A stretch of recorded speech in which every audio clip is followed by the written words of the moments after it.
Hello and welcome to Renegade Files, your favorite secret society built on paranormal adventures, unsolved mysteries, and conspiracy culture, where we will never compromise quality and we will never sacrifice our freedom.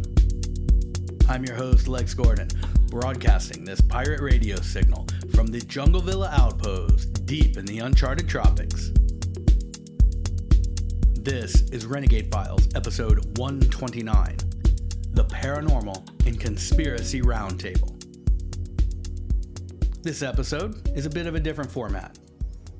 Tonight I'm going to go through a bunch of questions from listeners, Renegade Files agents on Patreon, and various other members of the Renegade Files crew, and just sort of give my opinions about the topics, try to answer any of the questions that I can, and generally have a little discussion about all the things that are on people's minds right now.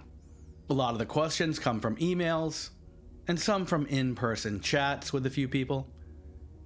This episode wasn't a long planned out project, so I only recently asked for more questions on Instagram, Substack, and the RFA agency on Patreon, and I got a few good ones, a few more good ones.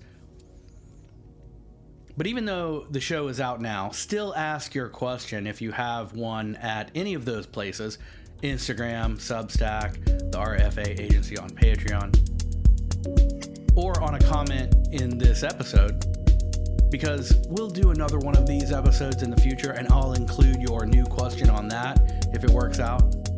No guarantees, and this is just for fun, but this was more of a situation where I was having conversations with some of the RFA agents on Patreon. I had a few people email me with some ideas and input and questions of their own, and I've had some chats with some friends and acquaintances recently, and it all just sort of felt like it was adding up.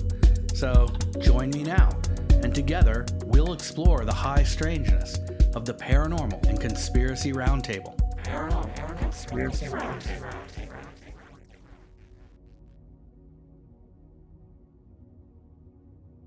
The first question comes from the Renegade Files crew. A fan of the show, Casey in California, asks through email, what's the strongest, most credible UFO case? It was a great question, and I would say I'd really have to give that a lot of thought. Right off the top of my head, there's definitely a top three. So in the category or the question of what's the strongest, most credible UFO case, I would say the Ariel School, Roswell, and Rendlesham would be in that initial layer of the argument for me personally. The Ariel School, so we did a whole episode about that, the Ariel School alien encounter. That was episode 8. Oh man, every time I look back, I'm like shocked how long ago stuff was, and how quickly it was in the game that we did some of these shows. That was anyway, Renegade Files episode number 8, the Ariel School alien encounter. And definitely the Ariel School has to be in the conversation of what's the strongest, most credible UFO case. I love it because multiple witnesses, and they all drew pictures of what they saw, and when you look at them, they all look very similar. The people who saw what they saw all described the same thing. And if you don't know the story, go back to episode 8 and check that out. It's one of my favorites. It sort of maybe falls out of, if I really had to say, the strongest and most credible UFO case for a couple reasons. Partly because it's up against Roswell and Rendlesham, all right? But also because you're dealing with children, and this is absolutely not to say that they aren't credible or believable. That's not the case. However, they are impressionable. You're talking about mostly sort of elementary school age kids, and you had a UFO researcher go in there and question them, as well as pretty astute psychologist at the time. And in hindsight, when you go back and watch some of that material, it could easily be argued that some of what those authority figures are asking of these kids could fall into the category of leading. Now, that isn't to say that the kids didn't see anything, and all those disclaimers apply. However, they do ask certain as I said, what could be construed as leading questions. You just have to go back and check out the episode. I think that's the only thing, the methodology of capturing the witness statements, particularly because those witnesses were young kids, kind of falls short of what we would expect or what we would like to see in a perfect situation. Also, it sort of falls out of the strongest, most credible because there's no recording of any of it other than kids' drawings. There's no photographs.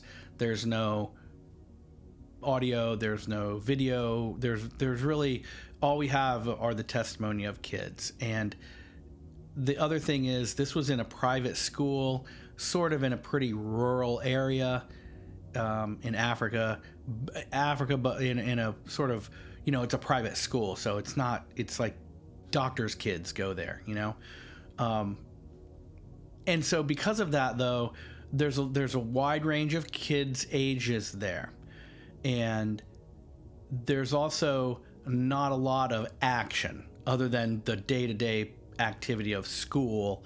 And so all of a sudden a bunch of kids see something, and now you've got UFO researchers and doctors from Harvard, and they're on the news, and people are coming, and a lot of that testimony that gets reported from the aerial school is testimony that was happening after the second or third time people were asking these kids questions, and so the stories sort of grew, let's just say. However, I'm kind of selling it short here, though, because it is in my list of what would be the top 3 best. Absolutely.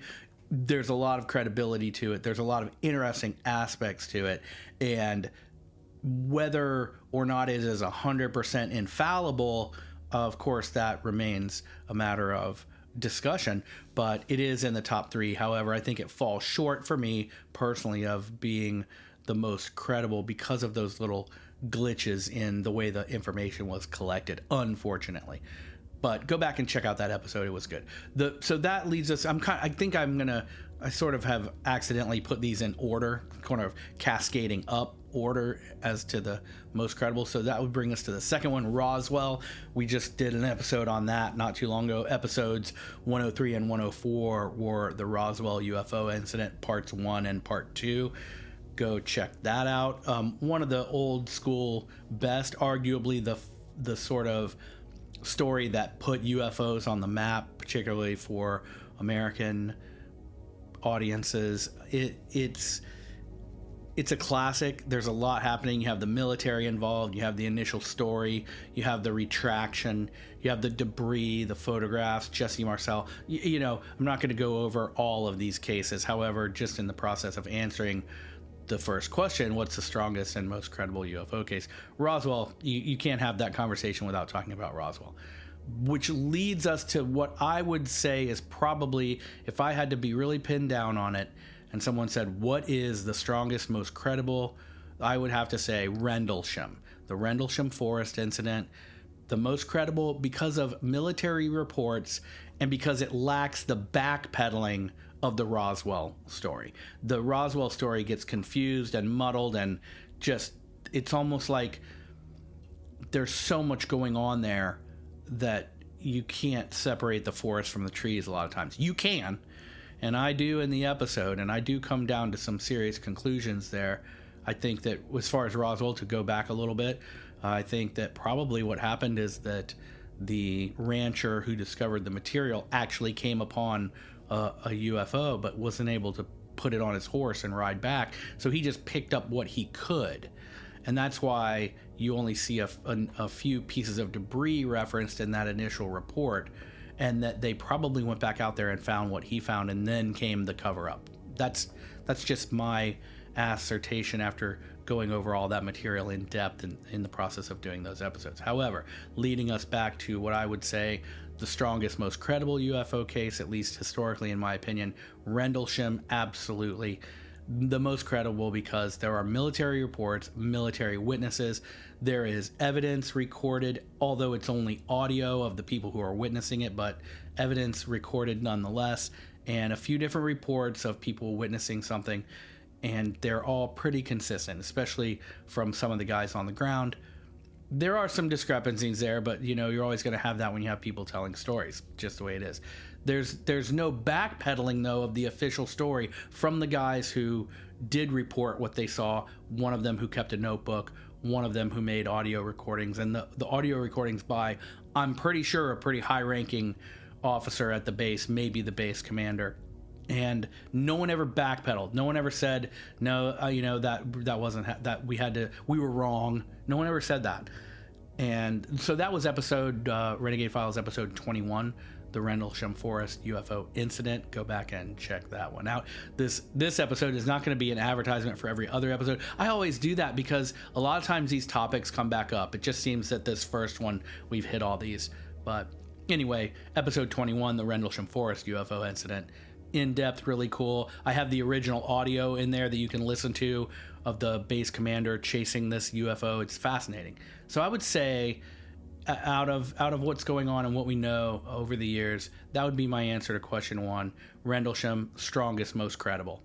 Maybe not the most widely witnessed, maybe not the most shocking, definitely not the most modern. You get into some of those other things, such as the Tic Tac, Go Fast, gimbal, those UFOs. Those are credible when you start to talk about pure technical analysis, but they also leave a lot to be desired as a pure UFO experience. There's something flying. We don't know what it is. By pure definition and technical apparatus, maybe they're up there. I would say they're up there, but there's so many unknowns about those cases that those things could be a lot of things. They could be military testing that the men in the fighter jets don't know about. I know that's a risky test, but at the same time, you could say the same thing about Rendlesham, I guess. I think Rendlesham has just been studied and it left evidence on the ground, and it was sort of what we would consider maybe a more classic UFO encounter. So maybe I sort of lean toward it for that reason. But anyway, thank you, Casey and Callie, for the question, and that's basically my answer. I think Rendlesham, I would say. Which leads us to question 2. The next question is also from an email, and it comes from a podcast fan, Victoria, and I'm not sure where she is, but shout out Victoria, and thank you for the nice note. In her email, she said that she loves the Renegade Files ghost hunting episodes, and in the process, she asks if I think ghosts are intelligent or just residual energy. So that's question number 2 from Victoria. In an undisclosed location, do I think ghosts are intelligent or just residual energy? This is a very insightful question, and I would say that when I first started exploring the world of active ghost hunting, my opinion was that most of what we would call ghosts or hauntings, or I guess paranormal activity at a certain location, could be described as what Victoria refers to as residual energy. That would have been my opinion when I first started doing that. Those endeavors, as part of making the podcast and as part of exploring the world of the paranormal. I think that places hold memory, and memories are thoughts, and thoughts are scientifically proven to be a form of energy, to have a frequency, to exist somewhere along the energetic spectrums. And so some places seem to retain and repeat those energies better than others. Have you ever walked into a location and you just felt like, man, bad vibe, right?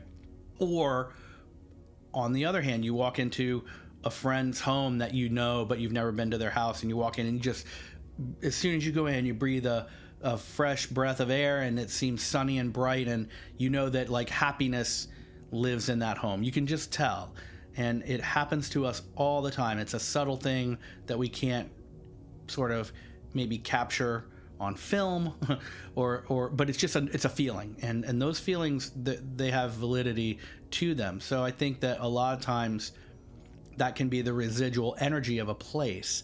However, the more I've gotten into ghost hunting and the more explorations I've done and the more things I've seen, I would have to say now that the phenomenon is at least some of both.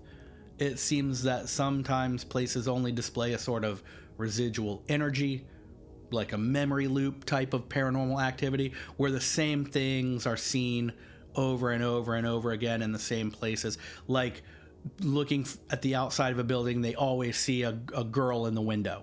go inside, no one's there, and that happens over and over. These kinds of things seem to be less of an actively inhabiting spirit or entity, as they say in the world of ghost hunting, and more of some sort of repetitive energy that persists in a certain location for whatever reason. So, you always in this one location see someone go from one room and across the hall into another one, and that happens from left to right, and it always happens. Those are sort of that residual haunting, as they would call it. Of course, these are just my opinions, but they're educated opinions based on experience and research. One of the things I've been doing recently, and I may have mentioned this in a recent episode, I don't remember, but anyway, I've been staying up late at night watching old rerun episodes of the original Ghost Hunters television show with Jason Hawes and Grant Wilson and all of that crew from the Atlantic Paranormal Society, also known as TAPS. And I am not affiliated with them, and this is no sort of endorsement, but shout out to TAPS and those old school ghost hunter shows. They had their run. They're essentially over now. They did multiple seasons over 10 years or so.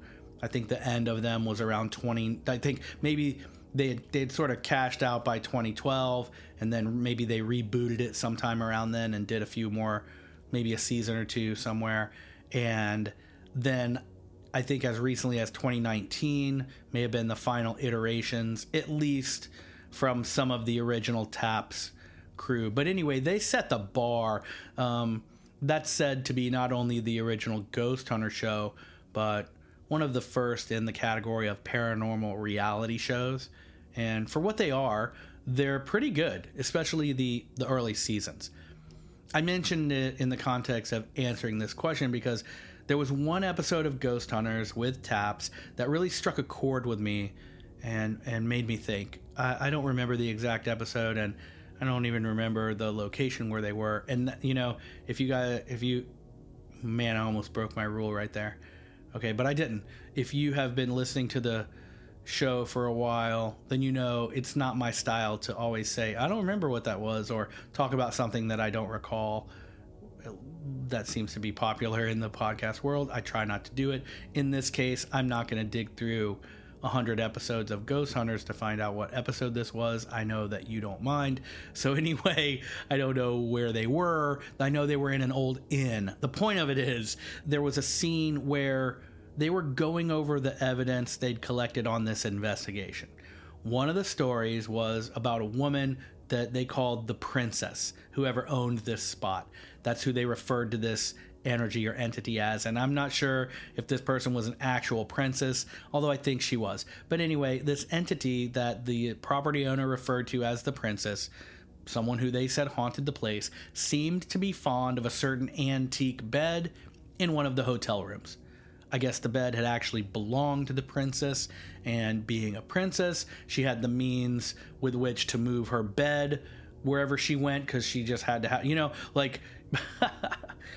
Anyway, I don't know. I go off on these tangents, but the person who has to take their pillow everywhere they go. Okay, so this was a princess, so she had to take her entire bed everywhere she went, because that's how princesses roll. Anyway, she had slept in this bed when she stayed at this very hotel, and I guess that the princess passed away, but that the hotel kept the bed, and it became an antique and a sort of artifact in this hotel / bed and breakfast / Victorian era kind of, I wouldn't say museum, but a place where a lot of old stuff is. Man, this is such a riveting technical description. Okay, so anyway, the TAPS crew is there, and they're doing their normal investigation with their infrared cameras, EMF meters, and digital voice recorders, and they use those to ask questions and then review later.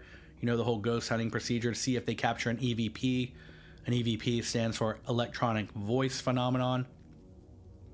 If you've ever watched those shows, you know that, because they say it at least twice in every single one of their 100 or so episodes.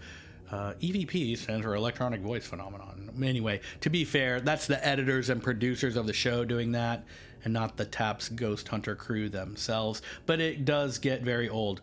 Anyway, you basically record something on the recorder that you didn't hear with your ears at the time of asking the question. So that's what an EVP is, for anyone who doesn't remember. to me, EVPs are some of the creepiest evidence in the whole field of ghost hunting. I don't know why. Maybe it's because I'm an audio guy, but it almost freaks me out more to hear something than to see something. So in this particular episode of Ghost Hunters with Taps, in the process of doing their investigation in this old Victorian era hotel room where this princess used to go and sleep, they ask a question in one of their EVP sessions, which was something like, "Princess, are you here in this room right now?" And they didn't hear anything at the time, but later when they were analyzing the evidence, you hear a very clear, although sort of whispering, but very clear, ethereal voice that replies right after they ask that question, which is, "Princess, are you here in this room right now?" You hear a voice say, "Of course I am here. Where are you?" And it is freaky. So they say, "Princess, are you here in this room right now?" And they catch an EVP that totally has like that British accent, and it's, very haughty tone, like with an attitude, like, "Of course I am. Where are you?" Like that sort of like royalty would say to a servant almost. I know, crazy. So that very moment, though, it shifted my entire paradigm about ghost hunting. And maybe it's something that other people in the field have thought of before, but my thought was maybe some of this is less about perished spirits inhabiting a location, so haunting it in what we imagine the traditional sense, and more of what's going on here is maybe some sort of interdimensional thing. I mean, think about the nature of that interaction. They're asking this known spirit, if we can say that seems to inhabit this room, if they're there, and so they're asking if that spirit is there, and they get an answer which is like, "Yeah, of course I'm here. Where are you?"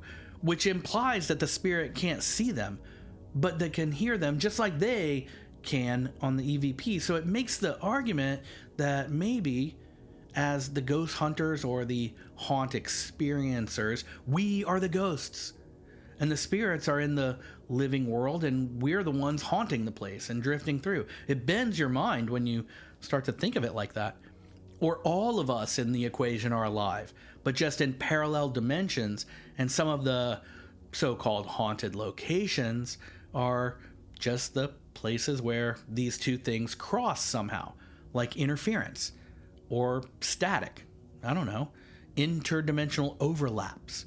This gets into the whole linear time versus simultaneous time, the multiverse and parallel universe thing, and the persistence of spirit across those multiple layers of dimension.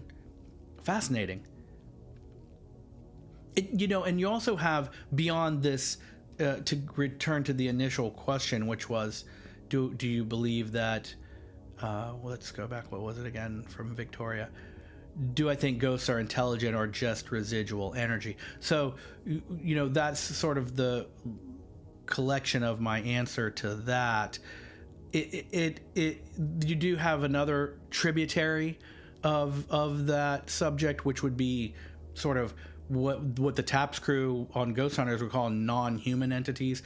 That's what some people might call demons. These are actively intelligent, malicious, maybe not a human ghost, but some other kind of energy being that has this ability to affect and to, I don't know what, but anyway, that's never fun. Let's ask our buddy John Zaffis about that sometime. I'm going to do maybe an episode on him. I think a Patreon bonus episode about the haunted collector John Zaffis, who I heard speak once.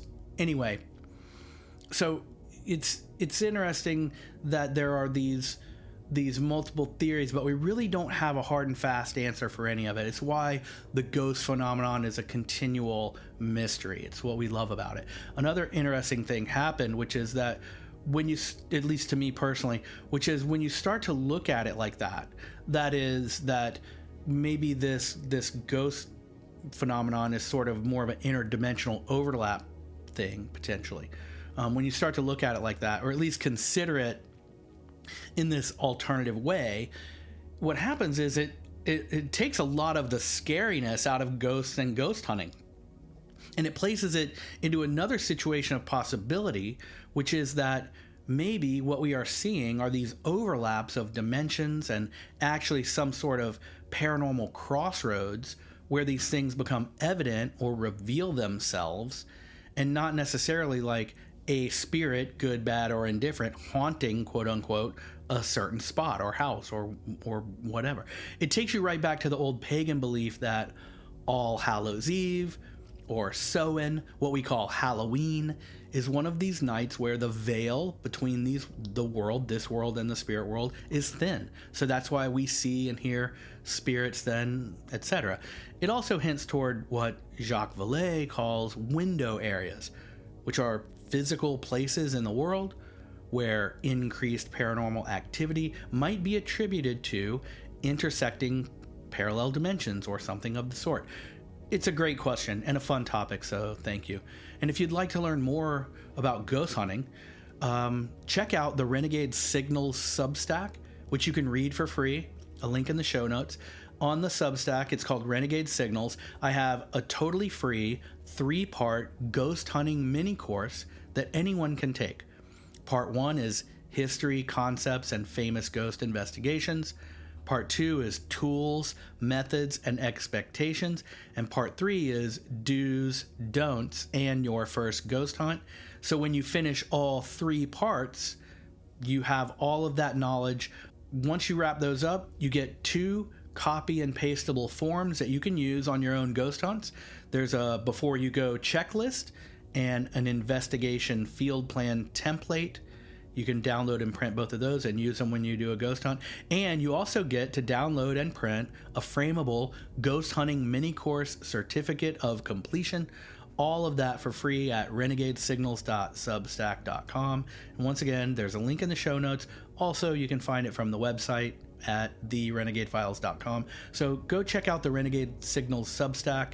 And there's more things there than just the ghost hunting course, but that's one of the cool parts of it. Which brings us to question number 3. This question came from a chat I had with an RFA agent, Roger Ramjet, who is an occult detective for the Renegade Files agency on Patreon. So thank you, Roger, for the support. You too can help the show keep going while getting bonus episodes and other cool content that I make just for the RFA agents. So tap the Patreon link in the show notes, and it goes to patreon.com/renegadefiles, and sign up for a free trial today at whatever tier you want, and from there for a whole week you can check it out. Just do it now. It's free for a week. It's easy to do. And thank you. So this conversation with Roger came about because of all of the recent big government disclosure of UFO materials and evidence, if we can call it that. And Roger basically asked me, what do I think about the most recent UFO file dump from the Department of Defense and the Pentagon? It's been in the news. I hit it on a show recently where we did the Unscripted from the Edge, the most recent one. His question is timely, for that reason, because I had just looked over the information, but it gave me a chance to have that discussion with someone else who is interested in the subject and has also put a lot of thought into it over the years, which I know he has. He and I both agreed that this latest drop of information is essentially another letdown. I mean, it's funny because how many times can they cry wolf and still get any attention from the subject? Which brings up a secondary point, actually, which is at a certain level, the big dramatic, oh, we're really going to tell you about the UFOs and aliens this time. That page from the playbook has been diluted down to a point now where all it really is clickbait for normies who believe everything the news tells them, and they just don't know any better. These are the people that run up to you because they know you're a paranormal enthusiast or what have you. And they're like, oh, did you see? They're going to drop the UFO stuff. And you're like, okay, normie, thank you for the information. So the question of how many times can they cry wolf and still get any attention from it becomes a question of the quality, or maybe not so much quality as the demographic of that attention, right? I mean, anyone who has spent a good deal of time really exploring the UFO question has arrived at a far higher level of theory, analysis, and historical resource than anything that's showing up on the web pages where these periodic government disclosures are landing. That's literally my feeling about that question. The coolest thing about any of these government disclosure vehicles are the unexplained FLIR footage of objects moving incredibly fast or doing impossible things. Which brings up another conversation that I had with a friend of mine who has had a very impressive military career, who has served in both the Navy and the Marines, and has since accomplished a very high degree of academic and intellectual success and every other version of success. So this would never be someone who you would meet in a social situation or see on the street and immediately think he's somebody who has an opinion on the UFO alien question. But nevertheless, he does, and he had a very forthright conversation with me about the situation as well. The gist of that conversation basically turned into my asking him a question, and that question was this, and I'm going to ask it to you right now.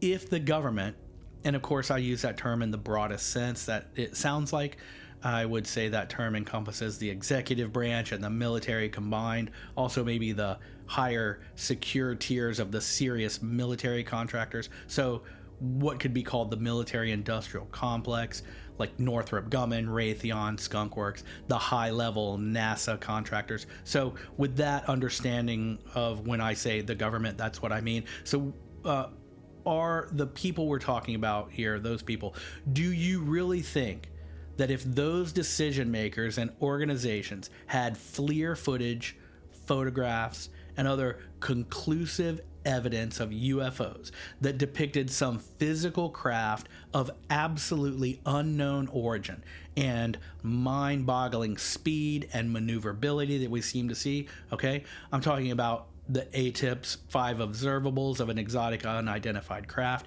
Do you think if they actually had evidence of something that none of them understood or knew what it was or could explain, that was obviously from somewhere else and that was their belief, or from somewhere that they couldn't identify, do you actually think that they would put that on a public government website for the world to look at?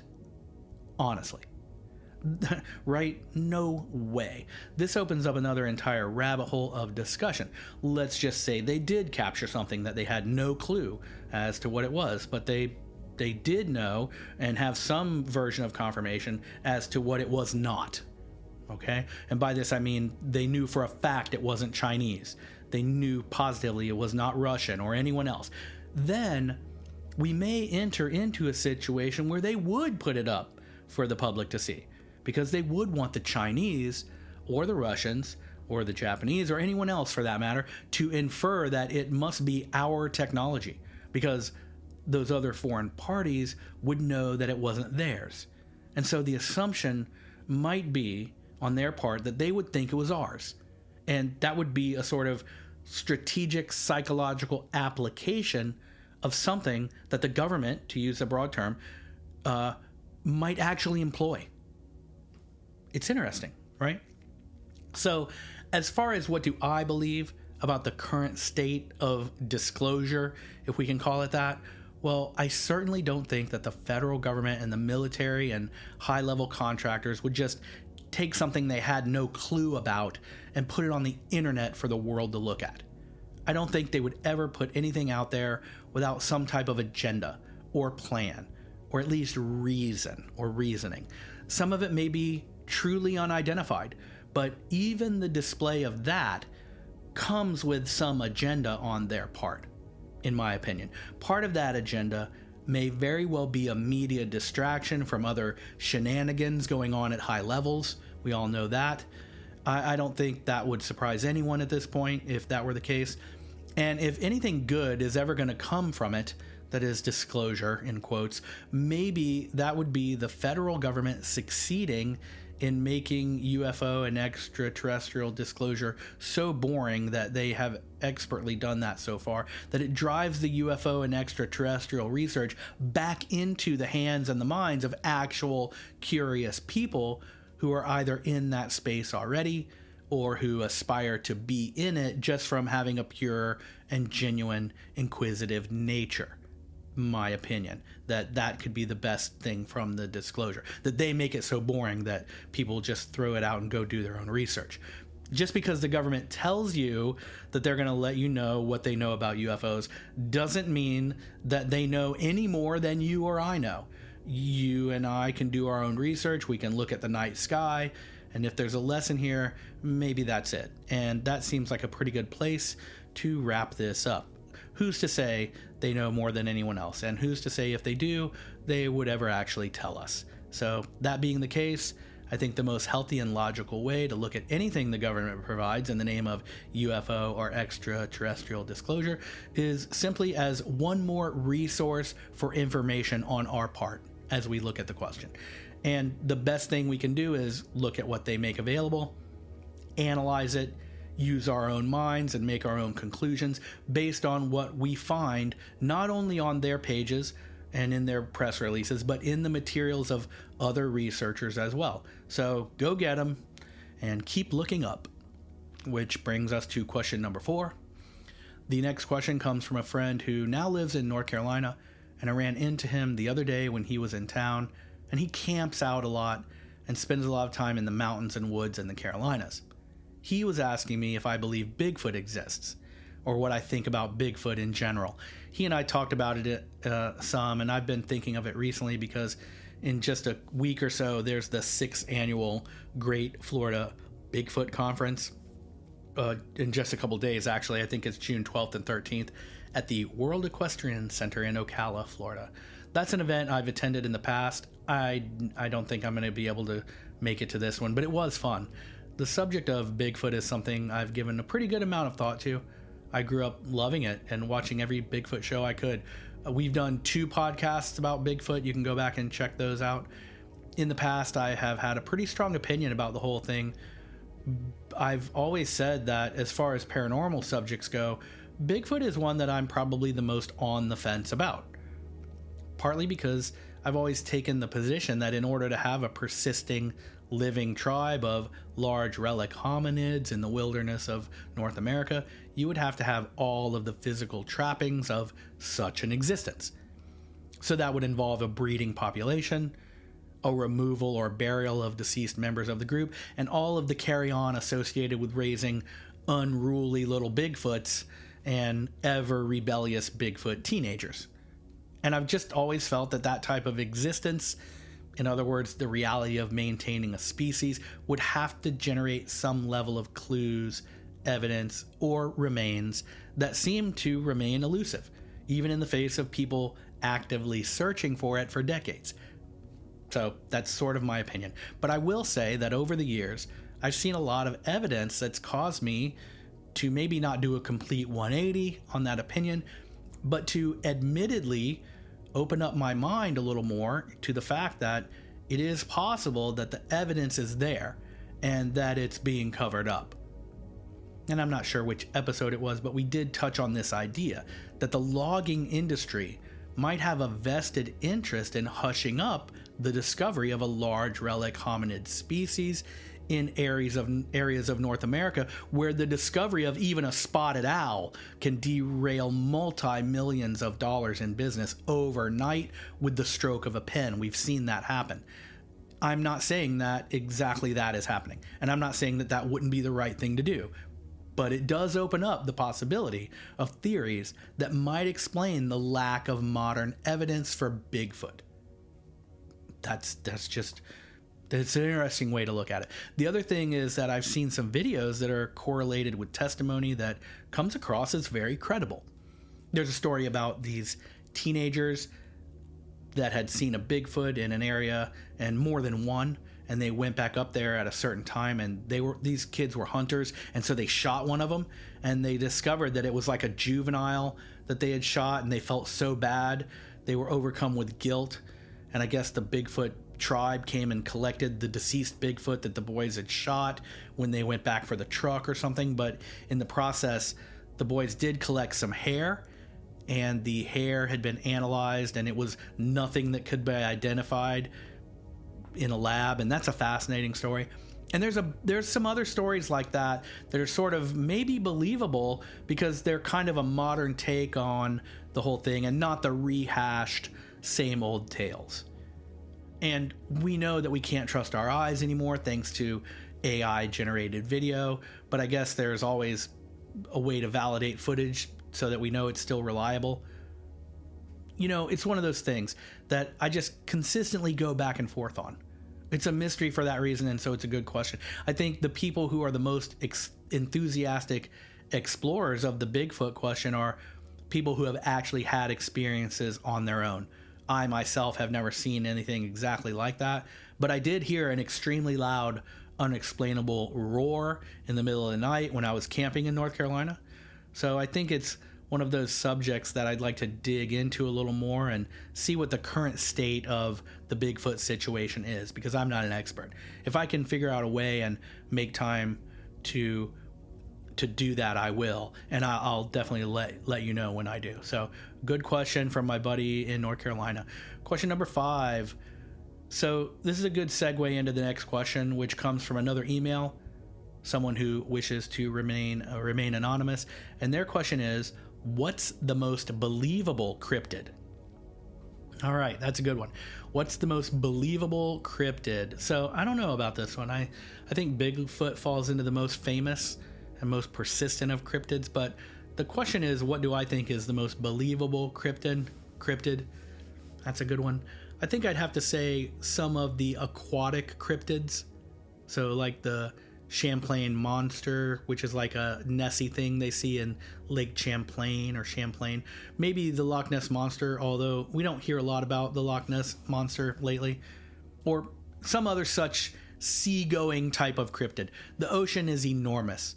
We've barely explored a fraction of it, and it's likely that some sort of relic aquatic sea beast could still be breeding and living and roaming around in the oceans, and we just haven't been there to catch a glimpse or actually record or get a reliable photo or actually catch one or a video of one. I remember seeing a story a long time ago, definitely pre-internet, I think, about a Japanese fishing boat that caught a huge sea creature that looked like one of those sea life dinosaurs.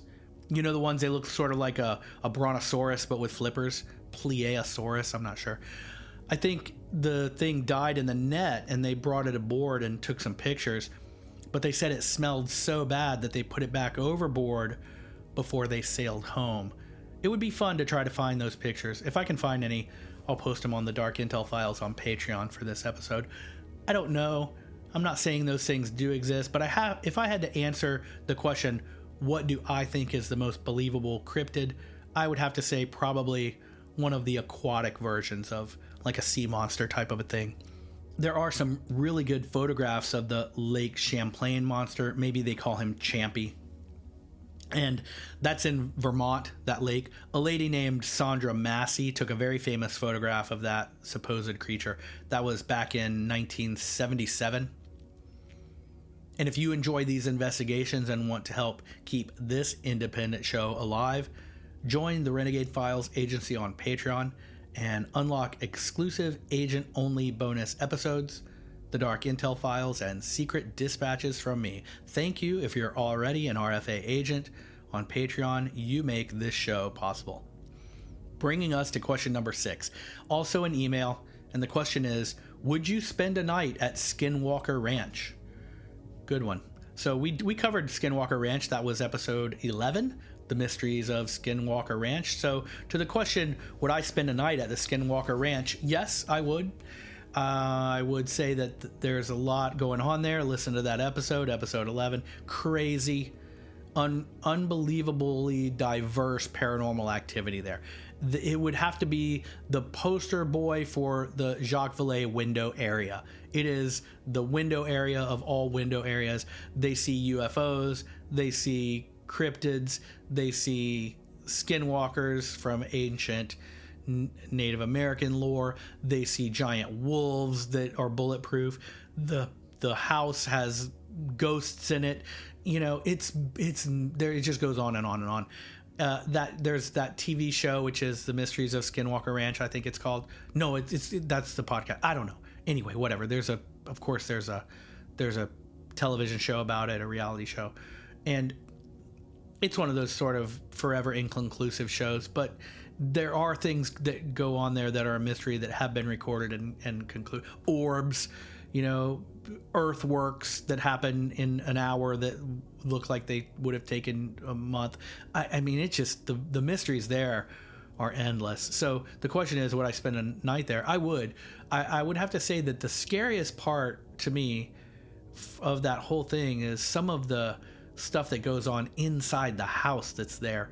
Like, those people have padlocks on everything because all that stuff opens and closes. They come home and put the groceries on the table and then put everything up where it goes and go to the bathroom and come back in, and all the groceries are back in the bag. Now, is that like a ghost or is that some time slip thing? I'm not sure.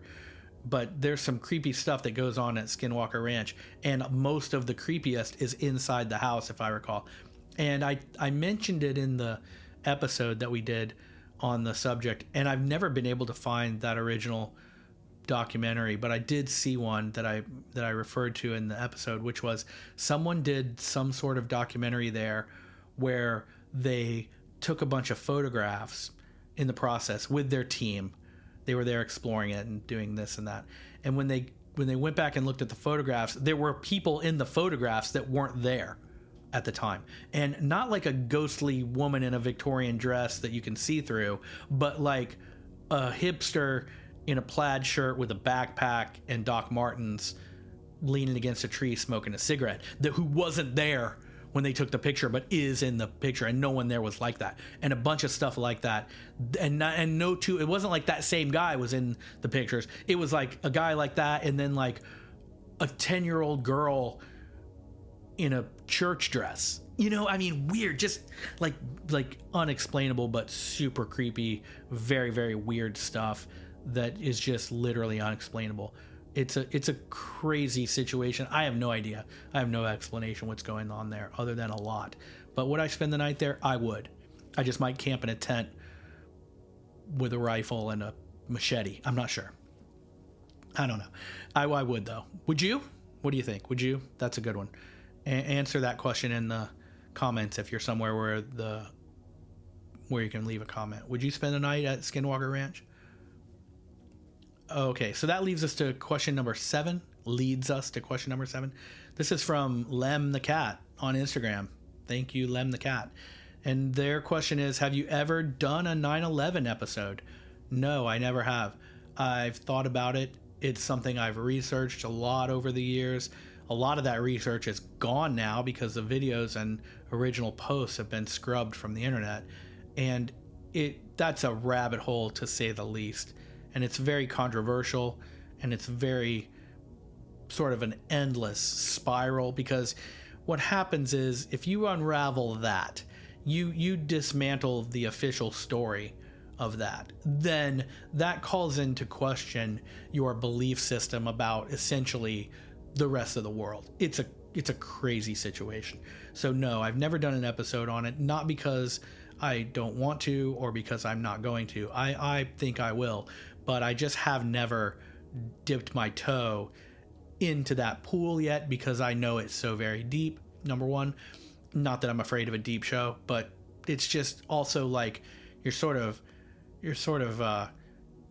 searching, you're chasing a tiger's tail, I don't know if that's even a phrase, but you're looking for something that ever retreats because you're trying to do research, and then when you go back to look something up, it's gone, and a lot of it isn't, and there's a lot more coming out every day, and so it's a shocking thing, and I'm not going to go into it right now. I guess the question is, have I ever? The answer is no. Would I ever? I would. When? No idea. But it's just something we're gonna keep looking at and thinking about, and I'm not sure. It's crazy, to say the least. Have you ever looked into any of it? I mean, really gone deep into some of like the structural sort of what is a good one, like Architects for 9/11 Truth? Check them out if you never have. The other thing I will say about that is Building 7. If you know what that is, then you know. And if you don't, you can find that and go look it up and look at what happens to that, and then tell me what you think. And then look at it and very specifically look up to see what the official story is of why that building did what it did, Building 7. And then look at what you actually see with your eyes and tell me that those things align. And then that's like turning the door handle on that subject. And when you open the door, the room is as big as half the planet Earth. That's the situation there. So I will get to it one day. Which brings me to question number 8. What's the most frightening government conspiracy theory? This is an anonymous email. Or an email from someone who wants to be anonymous. Can't blame them. So, I mean, maybe see question 7. How about that? Tap follow real quick wherever you're listening so you can stay connected to help the show thrive. And we're going to cruise right up to question. Okay, let's go. Let me go back. Besides question 7, is there a more frightening government conspiracy theory? I don't know. What do you think? Maybe not so much now, but MK Ultra, definitely frightening. If you happen to be one of the people that was on the wrong side of that, bad news. That's not really a conspiracy theory anymore. MK Ultra, proven on paper, documented conspiracy fact. So maybe that doesn't qualify. I don't know. What are some of the new ones? Yeah. The whole Epstein thing, that's an octopus in the room, as they say. It's frightening for a lot of reasons. It's frightening for the victims. It's frightening for the impunity that the people who seem to have done it have just walked away.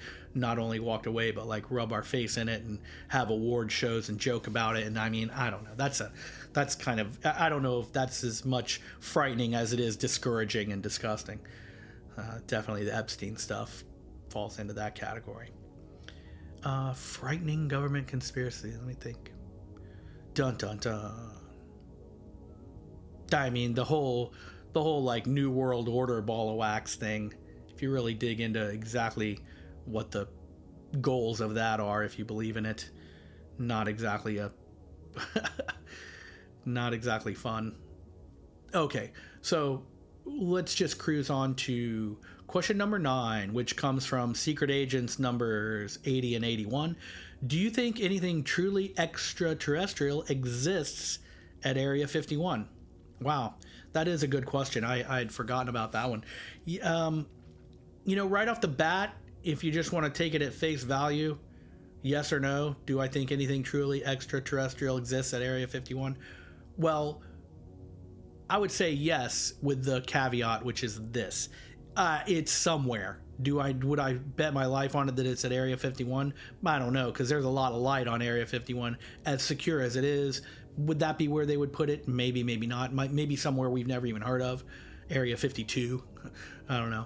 But if the question was maybe rephrased that do I think that they have anything truly extraterrestrial, I would say probably yes. Is Area 51 of it a part of it? Probably, if some such thing does exist. So really what those two are probably asking would be UFOs, flying saucers, nuts and bolts, metal crafts, or alien bodies, do you think? And maybe, is it at Area 51? That's really not the point. Is it anywhere? I would say probably yes, would be my guess. If it exists, that's as good a place as any. And if not, maybe somewhere more secure and secret even than that, which we wouldn't know about. So yeah, it's a pretty logical, at least that's the most logical answer I would have from that. So that sort of brings us to the end of this episode. Wow, that was fun. That went fast. I hope you had a good time. Thank you so much for investigating all those listener and fan questions with me. Subscribe or follow Renegade Files right now, so together we can meet here next time and explore the deepest covert stories of UFOs, aliens, hauntings, cryptids, conspiracy theories, and unsolved mysteries. We talked a little bit about the ghost hunting stuff. Agent Sheila Stone and I are planning another one, and I'm going to sort of have some more gear when we do go. I don't think this is a place to say that. I sort of missed that earlier, but anyway, just so you know, heads up. So on that note, jump on the Substack, check it out. There's other things there besides the ghost hunting. There's a lot of cool stuff there. It's fun. It's fun to do, and there's a lot of free content there that's easy to access and fun to check out. So check out the Renegade Signals Substack, a link in the show notes, or from therenegadefiles.com. And thank you to everyone who has bought some merchandise. And thanks for the 5-star reviews on the merchandise store also. New merchandise up. There's a link to the merchandise store in the show notes as always. There's a link to the merchandise store at therenegadefiles.com. Easiest, fastest place to find the shop. Just go there and press the button that says shop. Take you right to it. And check out the stuff that we have there. And rock on. Rock some paranormal gear. Thank you so much. Now, right now is a great time also to dip into Patreon, because the last few episodes are very rich in photographs, and you want to check those out. You can do it for free for a week. I'd love to have you in there, and I'll see you there. So until our next adventure, I'm your host, Lex Gordon. Stay wild, Skywatcher child.